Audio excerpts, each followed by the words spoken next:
राम वृक्ष बैनीपुरी जी का जीवन परिचय किया था। अब हमें उस पाठ पर गद्यांशों पर आधारित हम प्रश्न उत्तर कर रहे हैं। ध्यान दीजिएगा। खेती बाड़ी करते, परिवार भी रखते, कौन? बाल गोविंद भगत। बाल गोविंद भगत साधु थे। साधु की सब परिभाषाओं का मतलब नियमों में खरे उतरने वाले, बिल्कुल मानने वाले। कबीर को साहब मानते थे, उन्हीं के गीतों को गाते, उन्हीं के आदेशों पर चलते, कभी झूठ नहीं बोलते, खरा व्यवहार रखते, अच्छा व्यवहार रखते। ये पैरा है, इसके अंदर हमने गद्यांश के पहला प्रश्न पूछा है इसलिए कि प्रस्तुत गद्यांश के पाठ और रचयिता यानी कि लेखक का नाम बताना है। तो पाठ का नाम आपको पता ही है, बाल गोविंद भगत। रचयिता का नाम, लेखक का नाम है राम वृक्ष बैनीपुरी। दूसरा प्रश्न है कि बाल गोविंद भगत की आजीविका का क्या साधन था? आजीविका का मतलब गुजारा करने, कैसे गुजारा करते थे? खेती बाड़ी करके, खेती बाड़ी। वे किसको अपना आदर्श मानते थे? हमने पढ़ा कि वे साहब मानते थे कबीर को, यानी कबीर दास जी को अपना आदर्श मानते थे। बाल गोविंद भगत की किन दो विशेषताओं का उल्लेख करना है। दो विशेषताएं इसके अंदर देखो बेटा। नंबर 1, वे कभी नहीं बोलते थे। नंबर 2, वे खरा व्यवहार रखते थे।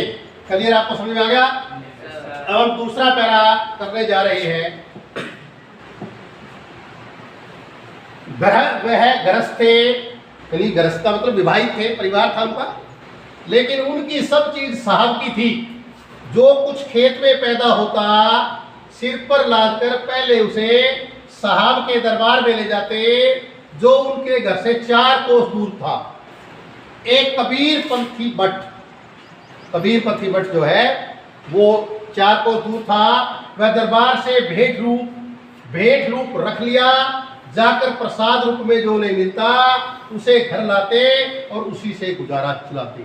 यानी अपना जो भी अनाज हुआ पहले दरबार में ले जाते थे, कबीर मठ में ले जाते थे, वहां से जो कुछ उनको प्रसाद के रूप में मिलता था वो उनसे गुजारा चलाते थे। अब प्रश्न देखिएगा। प्रश्न नंबर 1 है कि साहब शब्द किसके लिए प्रयुक्त हुआ है? हमने पिछले पहले पढ़ा था कि साहब शब्द जो है वो कबीर दास के लिए प्रयुक्त हुआ है। प्रश्न नंबर 2, कबीर पंथी मठ बाल गोविंद के घर से कितनी दूर था? हमने पढ़ा कि 4 कोस दूर था।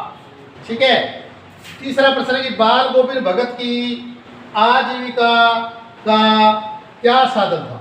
देखिए, खेती बाड़ी था, खेती बाड़ी करते थे वे, और जो कुछ खेत में पैदा होता, जो कुछ भी खेत में, देखिए लिखा, जो कुछ भी खेत में पैदा होता सिर पर लाद कर पहले उसे साहब के दरबार में ले जाते, और दरबार में से जो प्रसाद रूप में उन्हें जो मिलता उससे वे गुजारा करते।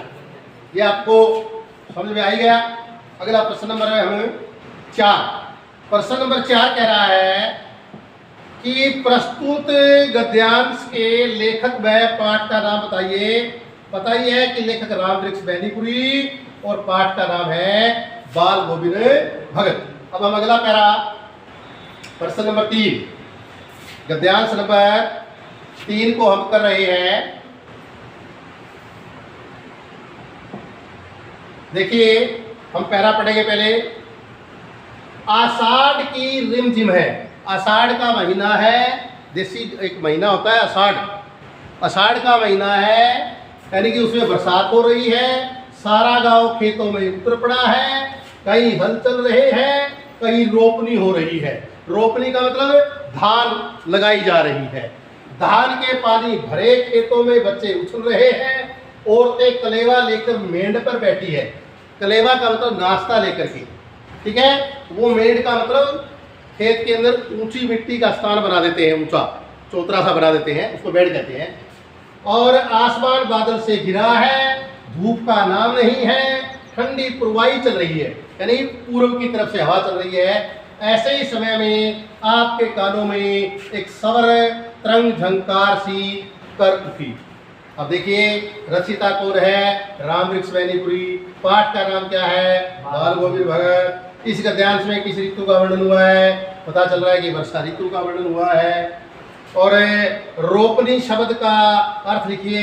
मैंने अभी बताया है रोपनी शब्द का अर्थ कि खेत में जो है धान के पौधों को लगाना। ठीक है जी। और प्रश्न नंबर 4 जो है, झंकार से किसका संबंध बताया गया है? झंकार, उसने कहा ना झंकार सा आया, यानी झंकार से शब्द बाल गोविंद भगत का संबंध बताया गया है। क्योंकि बाल गोविंद जब गीत गाते थे तो उससे बताया गया है कि झंकार से जो है बाल गोविंद भगत का संबंध जो है वो